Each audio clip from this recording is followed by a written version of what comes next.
ফ্রেমে দুজন মানুষ, একজন শহীদ আফ্রিদি আর একজন সোহেল খান।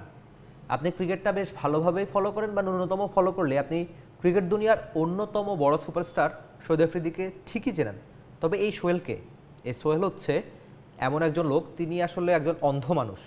তবে এই অন্ধ মানুষ পরিচয়টাকে তিনি বেশ পেছনে ফেলে তিনি পাকিস্তানের প্রথম অন্ধ পরিসংখ্যানবিদ হিসেবে পরিচয় পাচ্ছেন প্রায় সর্বত্র। ক্রিকেট পরিসংখ্যান এমন একটা ব্যাপার, প্রায় সবারই আগ্রহ থাকে স্বাভাবিক ক্রিকেটের রেকর্ডস দেখতে বা জানতে, কেনা পছন্দ করা। তবে এই সোহেল তিনি নিজেকে এমন একটা পর্যায়ে নিয়ে গেছেন, পাকিস্তানের প্রথম অন্ধ ক্রিকেট পরিসংখ্যানবিদ হিসেবে স্বীকৃতি পেয়েছেন। আমরা যদি আসলে একটু দেখার চেষ্টা করি, তিনি এমন একজন মানুষ নিজের কাজের প্রতি নিজের আগ্রহ ভালোবাসা দিয়ে প্রায় সবার কাছে জনপ্রিয় হয়ে উঠেছেন।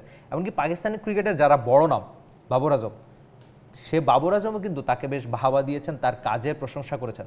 2016 এশিয়া কাপটা করেছেন, তারপর পাকিস্তানের ক্রিকেট বা PSL নিয়ে কাজ করেছেন, এমনকি রেডিওতেও তিনি বেশ ভালোভাবেই কাজ করছেন। অনেক ধরনের স্পোর্টস প্রোগ্রাম নিয়ে তিনি কাজ করে থাকেন। তবে তার সবচেয়ে বড় আগ্রহের জায়গা ক্রিকেট আর ক্রিকেট পরিসংখ্যান। প্রচণ্ড কাজের আগ্রহ, প্রচণ্ড মেধাশক্তি দিয়ে তিনি নিজেকে অনন্য এক উচ্চতায় নিয়ে যাচ্ছেন। ওই যেটা বারবার বলছি যে পাকিস্তানের প্রথম অন্ধ ক্রিকেট পরিসংখ্যানবিদ, তিনি কিন্তু স্বীকৃতিটা পেয়েছেন। ওই যে বলে না যে আপনি যদি আপনার কাজটাকে ভালোবাসেন তাহলে সেই কাজটা আপনাকে বেশ উপরে নিয়ে যাবে। এই সোহেল খানই তার সবচেয়ে বড় প্রমাণ। আরেকটা ব্যাপার হচ্ছে কি, তিনি ছোটোবেলায় তো তিনি যখন অন্ধ, তো স্বাভাবিক তাই ক্রিকেটের প্রতি আগ্রহটা একটু ভিন্ন রকম হবে, সেটা খুব স্বাভাবিক। তো তিনি যখন ছোট থাকতেন তো তিনি ক্রিকেট কমেন্ট্রিটা শুনতেন। ক্রিকেট কমেন্ট্রি শোনার সময় তার মনে হতো আরে 50 বলে 50 বলে, মানে ওই যে ক্রিকেটারের নামের সঙ্গে বা ধারাভাষ্যকাররা বলে না যে অমুক ক্রিকেটারের সর্বোচ্চ রান এত বা অমুক ক্রিকেটারের এত রান, তো এই ধরনের নাম্বারগুলো শুনে তার বেশ আগ্রহ জাগে। তো তারপর তিনি প্রথমবার একটা রেকর্ড করেন একটা ক্যাসেটে যে পাকিস্তানের 100 জন ক্রিকেটারের নাম তিনি পারেন কিনা। তো তখন তার এটা মনে হওয়ার পর, এই কাজটা করার পর তিনি বেশ আগ্রহ জাগে তার এ ধরনের ক্রিকেট পরিসংখ্যানে।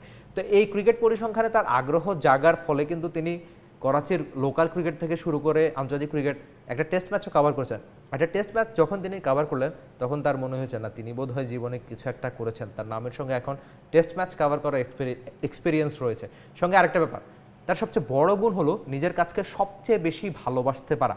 তিনি করলেন কি, করাচিতে যে কোনো ধরনের ক্রিকেট ম্যাচ, এমনকি তিনি হকিও কভার করেছেন, সেটা ভিন্ন একটা গল্প। করাচিতে লোকাল ক্রিকেট থেকে শুরু করে যে কোনো ধরনের ক্রিকেট হওয়া মানেই একজন সোহেল খান হাজির। তিনি ঘরোয়া ক্রিকেটটাকে বেশ ভালোভাবেই ফলো করে থাকেন, এমনকি রোজার মধ্যে গিয়েও পাকিস্তানের ঘরোয়া ক্রিকেট ভালোভাবে ফলো করে থাকেন। কিংবা প্রবল মেধাশক্তি দিয়ে তিনি রেকর্ডগুলো আসলে মনে রাখেন।